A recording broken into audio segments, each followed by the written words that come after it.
Assalamualaikum warahmatullahi wabarakatuh.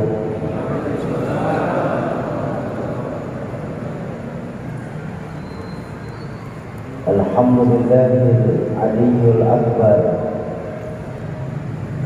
wa azizul ghaffar rabbul jannati wan nar.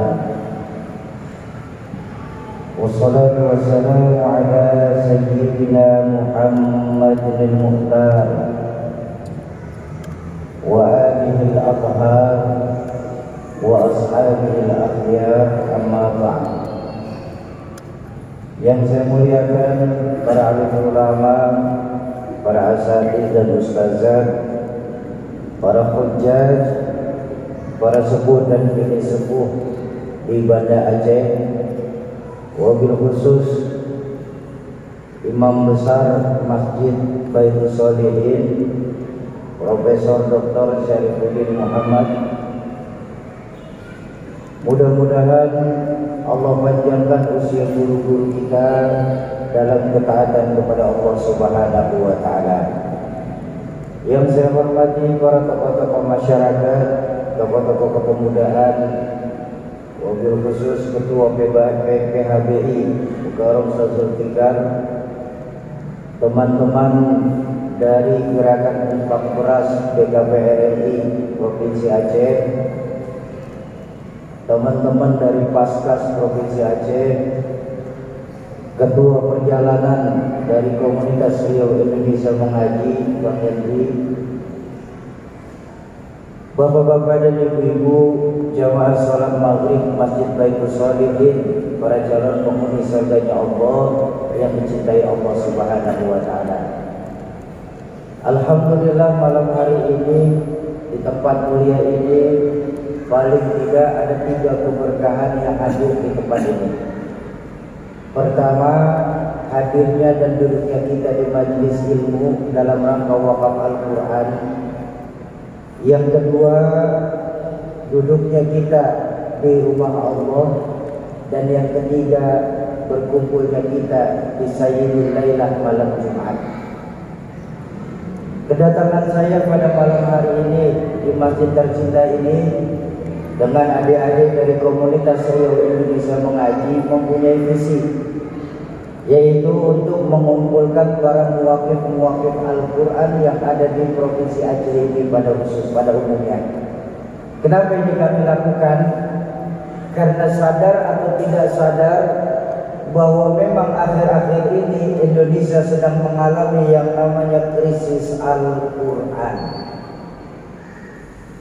Saya mempunyai seorang guru Al-Mukarram Kiai Haji Syarif Rahmat. Satu hari beliau bikin penelitian. Hasil penelitian yang beliau dapat adalah dari 100% penduduk Islam yang ada di Indonesia ini, ternyata tidak lebih dari 52% saja yang bisa membaca Al-Quran. Artinya lebih dari 40% penduduk Islam di Indonesia masih buta huruf hijaiyah. Nah, dari 52% yang bisa membaca Al-Quran, terpecah lagi menjadi tidak lebih dari 30% saja penduduk Islam di Indonesia yang mampu membaca Al-Quran secara tartil. Karena Al-Quran memerintahkan kita warattilil Qur'ana tartila. Baca Al-Quran itu secara tartil. Artinya tartil apa? Tepat tajwidnya, fasih makhrajul hurufnya. Nah, dari 30% penduduk Islam di Indonesia yang mampu membaca Al-Quran secara tartil, ternyata Bapak Ibu tidak lebih dari 14% saja penduduk Islam di Indonesia yang mampu menerjemahkan Al-Quran secara keilmuan. Apa saja ilmu Al-Quran Sauki? Baik tafsir, asbabun nuzul, hadis maupun ilmu alat. Ilmu alat itu termasuk di dalamnya ada mantik dan balaghah. Kenapa kita harus belajar mantik untuk mempelajari Al-Quran? karena ilmu Al-Quran itu adalah bahasa sastra yang paling tinggi yang pernah ada di dunia ini. Jadi setiap nabi itu diutus sesuai dengan zamannya. Zaman Nabi Musa yang dihadapi itu para tukang-tukang sihir. Makanya mukjizat yang diturunkan sama Allah kepada Nabi Musa berupa tongkat. Betul? Ada Nabi Isa, saat itu tingkat keyakinan kepada Allahnya sedang turun. Makanya mukjizat yang didatangkan kepada Nabi Isa menghidupkan orang mati. Pun ketika zaman baginda Rasulullah Sallallahu Alaihi Wasallam, saat itu di Jazirah Arab lagi tergila-gila yang namanya syair. Makanya Allah menurunkan Al-Quran kepada baginda Nabi dengan bahasa sastra yang paling tinggi. Tapi ternyata menurut guru saya, tidak lebih dari 14% saja penduduk Islam di Indonesia ini yang mampu menerjemahkan Al-Quran secara keilmuan. Artinya masih banyak dari kita memahami Al-Quran itu cuma sebatas terjemahan yang keluar dari Kementerian Agama. Nah, yang prihatin, dari 14% penduduk Islam di Indonesia ini yang bisa menerjemahkan Al-Quran dengan ilmu, ternyata tidak lebih dari 4% saja yang mampu mengamalkan isi kandungan Al-Quran tersebut. Makanya kalau Bapak Ibu ingat dulu omongan orang tua saya, Rahmatul Abror Izzuddin MZ, beliau pernah bilang begini, berapa banyak orang kita di Aceh sekarang ini bisa membaca Al-Quran dengan suara merdu dapat piala, tapi yang mengamalkan Al-Quran secara utuh justru di penjara. Nah, atas kesadaran itu kami dari komunitas Riau Indonesia Mengaji bekerja sama dengan BKPR dan Paskas ingin menggugah masyarakat di Provinsi Aceh ini untuk kembali menghidupkan Al-Quran di tengah-tengah kita. Karena jujur Bapak Ibu, tanpa dua perkara ini rasanya sia-sia kita tinggal di Banda Aceh ini, Pak. Tanpa dua perkara ini mubazir kita tinggal di Provinsi Aceh tercinta ini. Apa dua perkara ini? Ridho Allah dan syafaatul uzma dari baginda Rasulullah Sallallahu Alaihi Wasallam. Betul? Ayo, maaf sekali maaf. Betapapun kita di sini punya uang 2 miliar saat ini. 2 miliar banyak apa sedikit, Pak? Banyak 2 miliar, apalagi lagi PPKM begini. 2 miliar banyak, tapi maaf Bapak Ibu, ketika Allah tidak ridho, nggak akan enak rasanya itu harta. Apa buktinya Soki Allah tidak ridho dengan rezeki kita, dengan harta kita? Oh mudah. Di rumah antara suami, istri dan anak bertengkar terus setiap hari. Di rumah sudah tidak ada lagi yang membaca Al-Quran. Di rumah sudah tidak ada lagi yang bersenandung sholawat. Di rumah sudah tidak mau lagi menghidupkan sholat sunnah tahajud. Di rumah sudah tidak ada lagi suami istri keharmonisan dalam rumah tangga. Itu salah satu bukti Allah tidak ridho dengan harta kita. Karena saya punya guru mengajarkan begini. Yang menyebabkan kita malas untuk melakukan ibadah itu dikarenakan terlalu banyaknya barang subhat yang sudah masuk ke dalam tubuh kita. Masya Allah. Bayangkan, yang subhat saja bisa membuat kita malas untuk ibadah, apalagi yang haram. Ayo, kalau kita mau jujur, ini sekarang ini kan maaf Pak, banyak dari kita di Banda Aceh akhir-akhir ini lebih sering mengkhawatirkan penyakit rohani, penyakit jasmani, tapi lupa penyakit rohani. Berasa apa tidak sekarang? Oh, kalau kita di sini kena penyakit jasmani, Pak, cepat-cepat kita cari dokter. Nggak cukup dokter umum, kita cari dokter spesialis. Tidak ada di Aceh, bahkan kita sampai nyebrang ke Singapura dan Malaysia untuk penyakit jasmani. Kita sering lupa, penyakit jasmani itu hanya menghancurkan dunia, tidak sampai menghancurkan akhirat. Betul? Nih, yang kayak sekarang lagi rame nih, COVID. Ya, sekarang kalau saya boleh tanya Pak, yang terparah orang kena COVID itu apa sih? Hah? Paling mati Pak, selesai urusan. Betul kan? Kalau begitu COVID ini bedanya sama penyakit lain apa Pak? Gagal jantung mati juga, gagal ginjal mati juga, diabetes mati juga. Saya belum pernah ngaji sama guru-guru saya.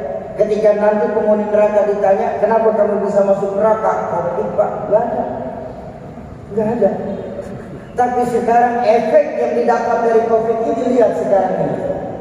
Bahkan tata cara kita ibadah kepada Allah sendiri sudah mulai diatur aja Bapak. Apalagi dulu lagi baru-baru, ya Allah prihatin kita Pak tentang COVID ini. Sholat kita disuruh jaga soft sholat. Alhamdulillah, insya Allah di Baitul Sholihin gak akan terjadi, amin. Tapi kita tengok masjid-masjid dan surau-surau kita yang lain di sini. Sholat saja sudah mulai dijaga. Kita lupa baginda Nabi mengajarkan ketika menghidupkan sholat berjamaah, apa pesan baginda Nabi? Lurus dan rapat dan soft sholatnya. Kenapa? Fa innaka taswiyata sufu min tamamis sholat. Karena lurus dan rapatnya soft sholat itu bagian dari kesempurnaan sholat berjamaah itu sendiri. Tapi sekarang sholat mulai berjaga. Silaturahmi di tengah pandemi ini sekarang ini angka yang mahal dan langka.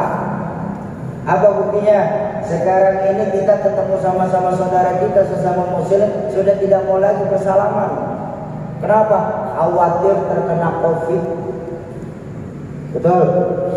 Padahal baginda Nabi mengajarkan ketika dua orang muslim bertemu, kemudian mereka berjabat tangan, selama berjabat tangan itu Allah sedang mengukurkan dosa di antara keduanya. Tapi saat ini berjabat tangan sudah diganti. Bagaimana caranya?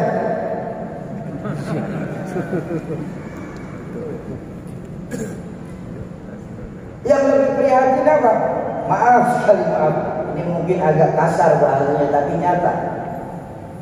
Sekarang ini akibat COVID Pak, kita lebih menghargai orang yang buang angin daripada orang yang sedang batuk. Betul kan? Kalau ada orang buang angin, maaf, oh Pak, ya salah. Tapi ketika ada orang batuk di sebelah kita, buru-buru kita menjauh. Tuh yang didatangkan dari COVID. Kita lupa penyakit jasmani hanya menghancurkan dunia, tidak sampai mencelakakan akhirat. Karena Allah berjanji, wa idza maridtum fa huwa yashfin. Kalau saja kita sakit, yakin 1000% Allah yang akan menyembuhkan kita. Dokter, obat, tabib, masker, hand sanitizer cuma perantara. Tapi sekarang ini tingkat keyakinan kita sama Allah lentur, nyaris luntur adanya. Ayo, maaf sekali, maaf ini. Banyak dari kita Pak, kalau kita mau jujur, baru ingat sama Allah di saat kepala kita terbentur tembok Pak. Kalau sudah kejedot tembok, baik, ya Allah, baru ingat lagi kita sama Allah. Artinya apa? Banyak dari kita yang baru ingat sama Allah di saat kita sedang punya masalah.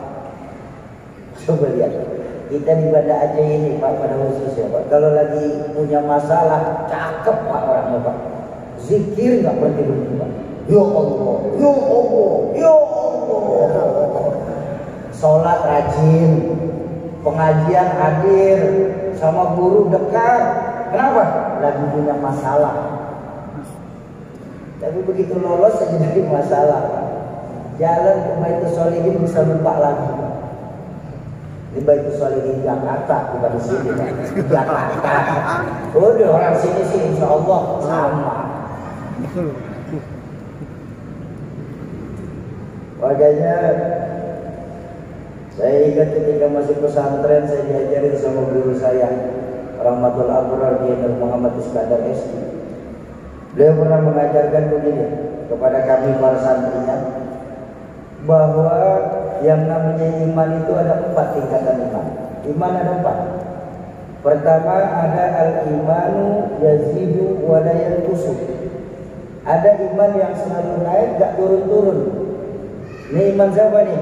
Ini imannya para anbiya, para nabi. Jadi para nabi bang, semakin diuji semakin mantap imannya. Semakin dikojlok semakin besar keyakinannya sama Allah. Apa buktinya Soki? Kita tengok, tidak ada satupun sejarah mencatat ada nabi yang mengundurkan diri jadi nabi. Kalau kecil banyak, kalau nabi nggak ada Pak. Ayo, ada nabi yang diubur-ubur sama umatnya sendiri, macam Nabi Allah Musa alaihissalam. Betul. Ada nabi yang sampai masuk ke dalam perut ikan besar, macam Nabi Allah Yunus alaihissalam. Ada nabi yang sampai diceburin, dicemplungin ke dalam api besar, macam Nabi Allah Ibrahim alaihissalam. Bahkan baginda Nabi sendiri ketika awal perjuangan mengenalkan Islam, yang menahan baginda Nabi supaya stop berdakwah datang dari paman tercintanya sendiri. Allahu Akbar. Tidak tanggung-tanggung tawaran yang ditawarkan kepada baginda Nabi Pak supaya berdakwah. Ini mungkin untuk kita masyarakat awam nggak mungkin kita lewatkan tawaran ini Pak. Apa tawarannya saat itu kepada baginda Rasul? Harta, tahta, wanita. Allah. Sekarang kita ini maaf kalau kata bahasa bercandaan guru saya, kita ini sekarang al-imanuhum fi amlokihim. Iman kita tergantung amlok kita Pak. Ini loh kita.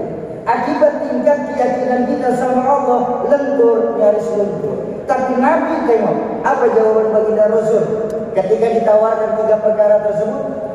Dengan mantap beliau bersabda, wahai paman tercinta, bahkan apabila kau sanggup menaruh matahari di tangan kananku, rembulan di tangan kiriku, hancur dulu jasadku dibuat karenanya, niscaya tidak akan selangkah kaki pun mundur untuk menegakkan agama Allah di permukaan bumi ini.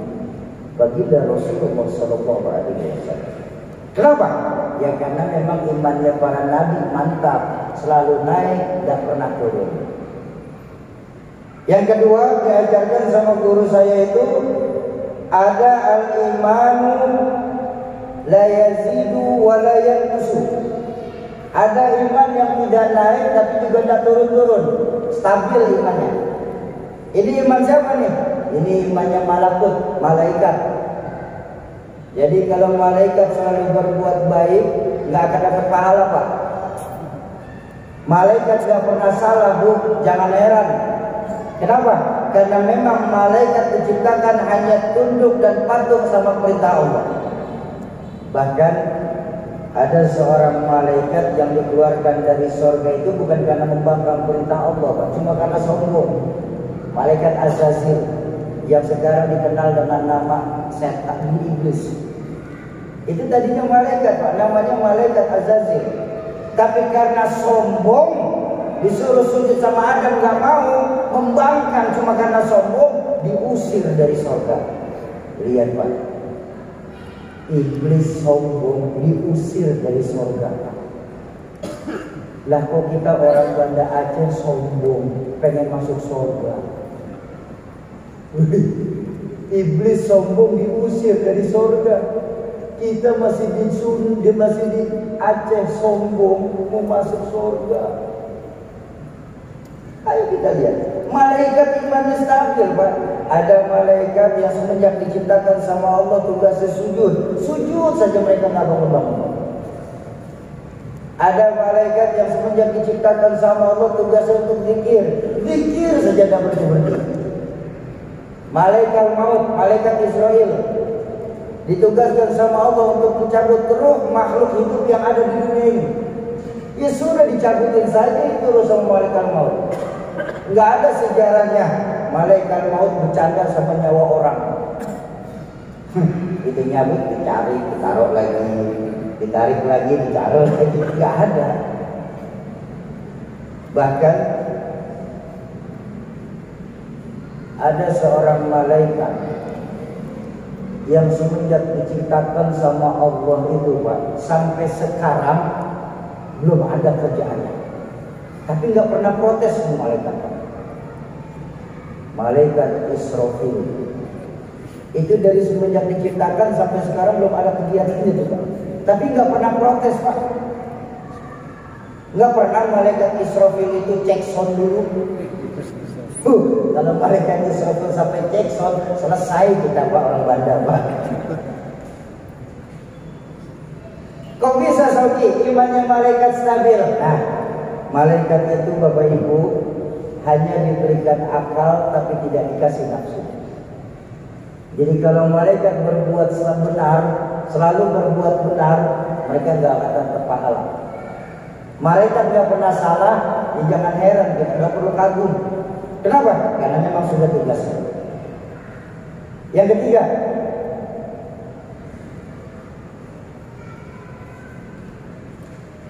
ketiga, diajarkan sama guru saya, ada al-imanu la yazidu wa yanqusu.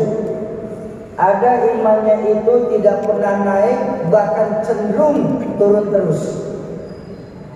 Ini iman siapa nih? Ini imannya para hewan. Jadi kalau para hewan selalu berbuat salah, tolong jangan dimarah-marahin, Pak. Kenapa? Buang-buang energi, nanti imun turun, kena COVID. Nggak usah dimarah-marahin. Ya.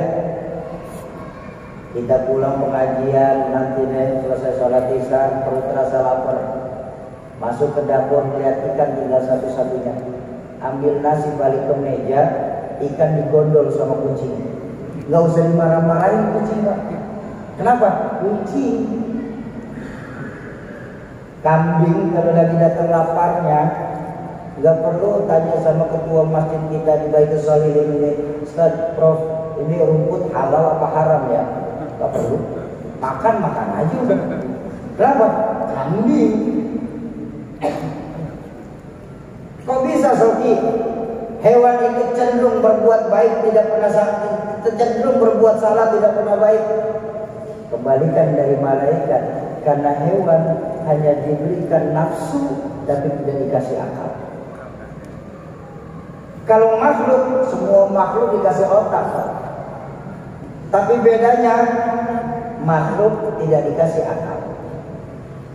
Jadi kalau hewan selalu berbuat baik, selalu berbuat salah, nggak perlu dimarah-marahin. Nggak pernah berbuat baik hewan, ya jangan heran. Makanya ada nafsu hewani. Tuh, yang ketiga. Yang keempat diajarkan ada al-imanu yazidu wa yanqusu. Ada iman yang kadang naik, kadang turun. Ini iman siapa, Sogi? Ini iman kebanyakan orang Aceh. Iman kita nih, Pak. Maaf. Iman kita kan iman naik turun, Pak. Bahkan kalau kita jujur, iman kita ini masih bergantung iman dengan siapa kita berteman. Betul kan? Kalau lagi berteman sama orang-orang alim, cakep iman kita. Sama Abu, sama Tuan Guru, lagi dekat sama beliau, cakep iman kita. Peci gak copot-copot, sarung gak ganti-ganti. Pengajian datang, kenapa? Lagi dekat sama Abu. Tuh. Makanya dalam suatu riwayat hadis baginda Nabi mengajarkan seseorang itu tergantung agama kawannya. Maka hati-hatilah kita dalam memilih kawan. Carilah kawan yang bisa membuat kita benar, bukan selalu membenarkan perbuatan kita. Saya ulang. Dalam berkawan, carilah kawan yang bisa membenarkan perbuatan kita, bukan yang selalu membenarkan perbuatan kita. Yang bisa bikin kita benar bukan selalu membenarkan perbuatan kita. Iman kita naik turun. Kok bisa Soki iman kita naik turun? Karena diajarkan sama guru saya, kita nih Pak, orang Banda Aceh ini Pak, khusus ya, itu sosok yang komplit dan kompleks. Selain diberikan akal, kita kan di sini juga dikasih nafsu. Betul. Makanya kalau kita mau jujur, setiap hari itu perkara itu saja yang bertengkar dalam diri kita. Akal, nafsu, iya, salah, benar, salah, iya, tidak, halal, haram, hak, batil. Tapi tengok, ketika akal kita yang di Aceh ini sedang menang, Allahu Akbar, jadilah kita orang Aceh ini malaikat yang berpotongkan manusia. Tapi kalau lagi rendah iman kita Pak, maaf, jauh lebih hina daripada hewan. Kok bisa Soki? Coba kita tengok. Sebuah seekor sapi, makanannya tetap rumput. Betul. Tapi kalau kita manusia sudah puas, jangankan cuma rumput, bansos dimakan. APBD disunat. Tuh kita manusia kalau sudah puas. Nah, dalam rangka itu mengembalikan lagi nilai-nilai keimanan kita kepada Allah Subhanahu wa taala. Saya ingin malam hari ini mengajak Bapak Ibu sekalian, ya. Malam hari ini kami ini membawakan proposal investasi akhirat. Azan ya? Baik. Karena sudah azan, nanti kita lanjutkan lagi setelah sholat isya berjamaah. Terima kasih. Silakan yang melakukan muadzin. Masjid Baitul Shalihin, para calon penghuni surganya Allah yang dicintai Allah Subhanahu wa taala. Kita lanjut lagi sedikit. Atas dasar itu mengembalikan nilai-nilai keimanan kita kepada Allah, maka malam hari ini saya ingin mengajak segenap jamaah Masjid Baitul Shalihin untuk ikut berpartisipasi wakaf Al-Quran. Jadi malam hari ini kedatangan kami bersama komunitas Rio Indonesia Mengaji membawakan proposal investasi akhirat ke hadapan Bapak Ibu sekalian. Inilah investasi akhirat yang paling menguntungkan yang pernah terjadi di bumi ini. Kenapa?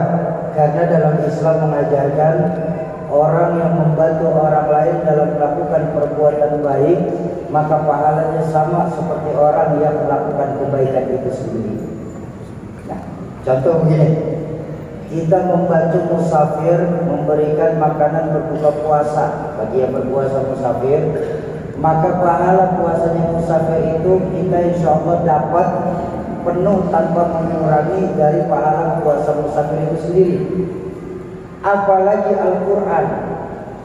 Al-Quran ini pahalanya luar biasa. Dijelaskan dalam hadis baginda Nabi, orang yang membaca Al-Quran itu akan dibalas dengan setiap hurufnya dengan 10 kali lipat. Allahu Akbar. Setiap huruf 10 kali lipat. Bahkan dijelaskan dalam hadis tersebut, laisa alif lam mim harfun. Alif lam itu bukan satu huruf, Pak. Walakin alif harfun, lam harfun, mim harfun. Alif satu huruf, lam satu huruf, dan mim satu huruf. Bayangkan Bapak Ibu, berapa banyak investasi akhirat kita yang mungkin kelihatan di dunia ini tidak seberapa, tapi ketika di akhirat investasi itu akan tetap mengikuti kita sampai di yaumil mahsyar nanti. Ya. Karena kenapa saya bicara tentang untung rugi? Nih, kadang-kadang kita ibadah sama Allah juga masih hitung-hitungan, Pak. Cara kita ibadah kepada Allah kalau kita mau jujur masih hitung-hitungan. Hitung-hitungannya bagaimana, Soki? Berapa banyak dari kita ketika melakukan ibadah sebatas takut masuk neraka, ingin mau masuk surga. Itu ibadah kita.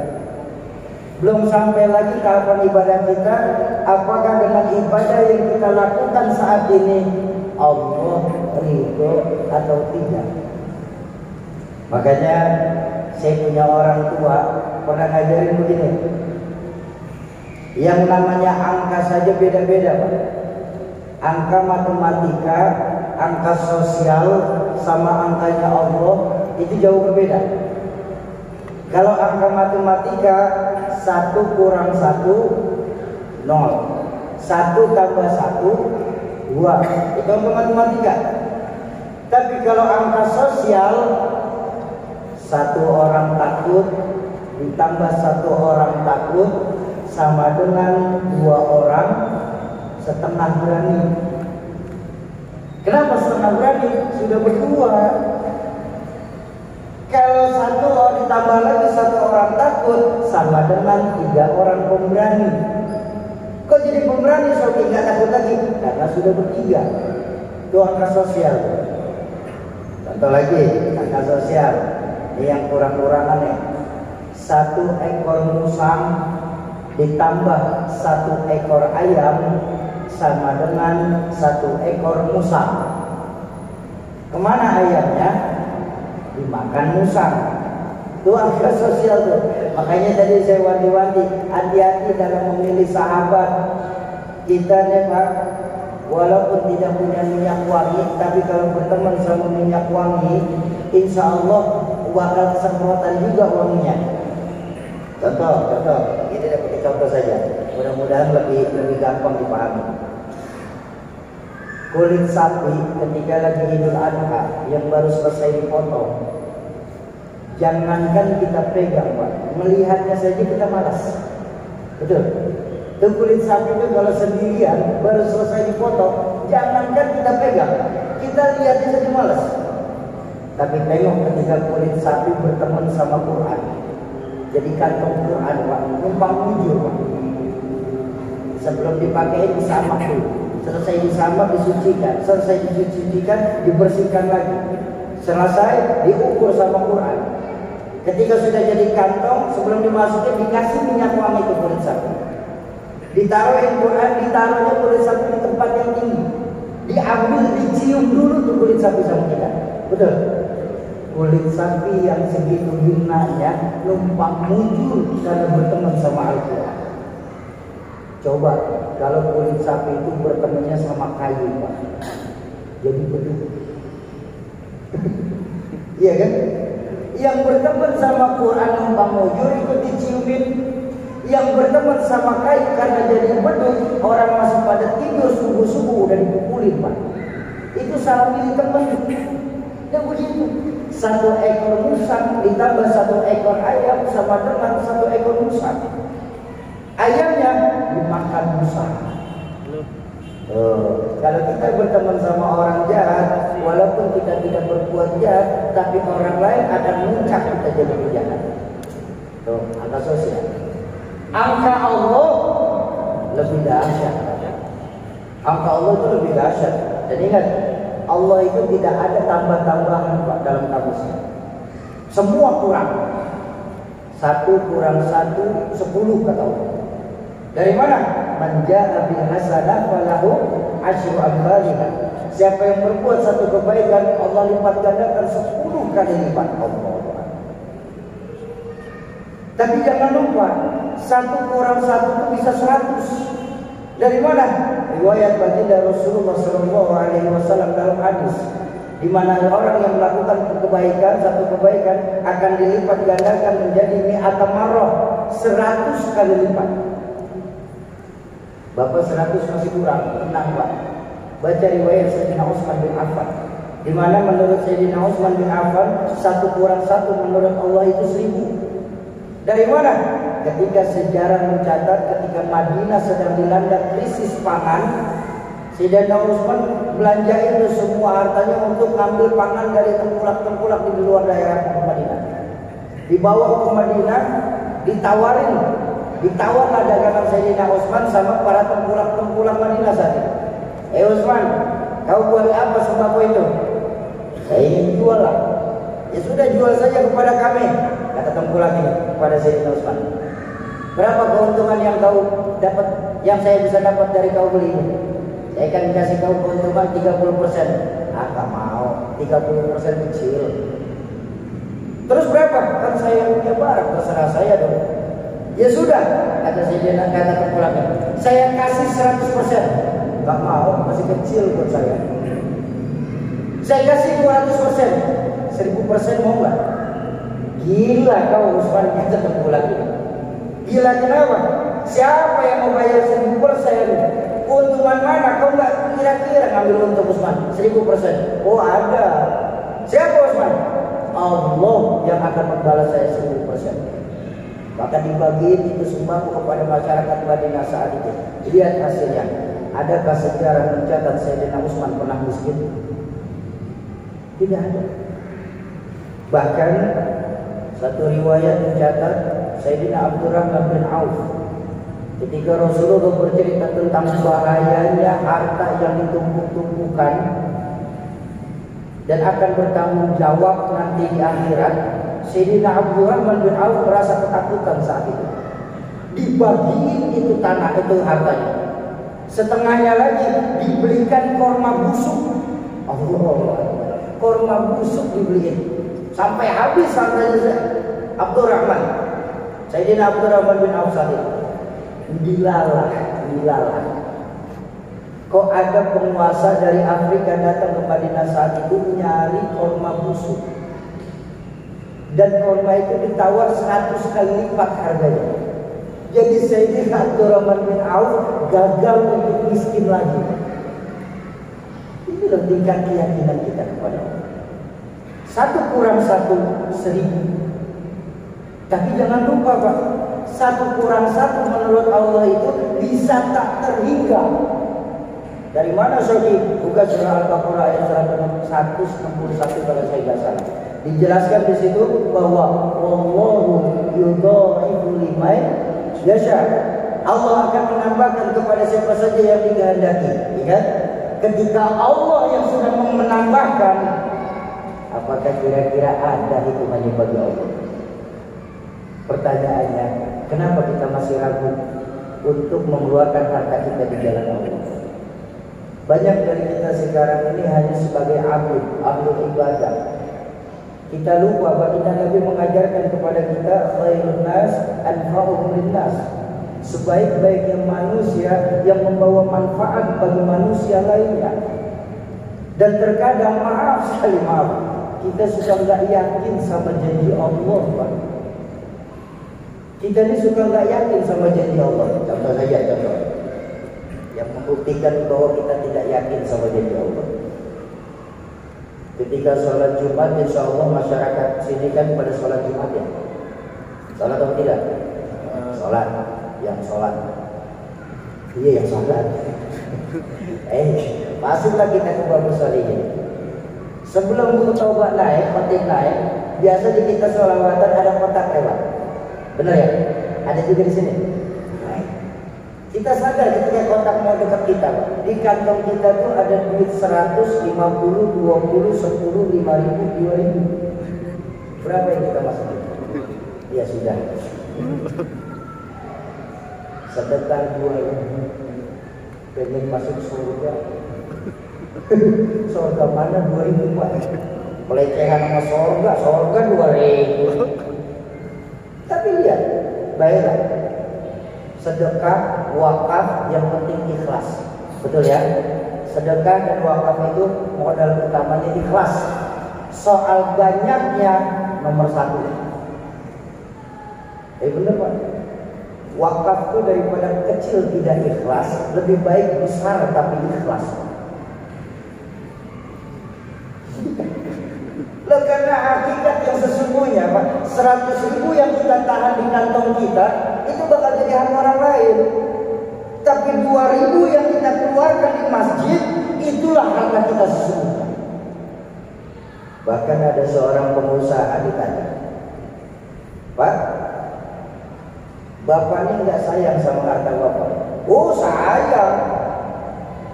Tapi kok Bapak ini selalu royal saja Pak. Bapak nyumbang pesantren, Bapak taruh masjid, Bapak kumpulkan wakaf-wakaf, baik wakaf tanah untuk pendidikan, baik wakaf tanah, wakaf Quran.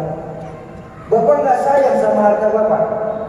Kata pengusaha tersebut, justru karena sayangnya saya sama harta, maka harta saya titip-titipin nih. Harta saya titip-titipin. Sungguh dalam riwayat hadis disebutkan, ketika harta kita keluarkan di jalan Allah, Pak, nanti ketika kita masuk ke dalam kubur itu, harta kita akan bicara.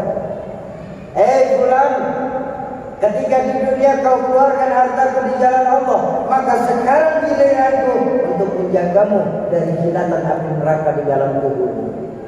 Maka kuburan kita disebut bisarau min riyadil jannah, bisa juga kufran min kufarin niran. Bisa jadi taman sorga, tapi juga bisa menjadi miniatur neraka. Tergantung dari amal kita saat ini. Ayo kita kembalikan lagi nilai-nilai keimanan kita kepada Allah Subhanahu wa taala. Dengan cara apa?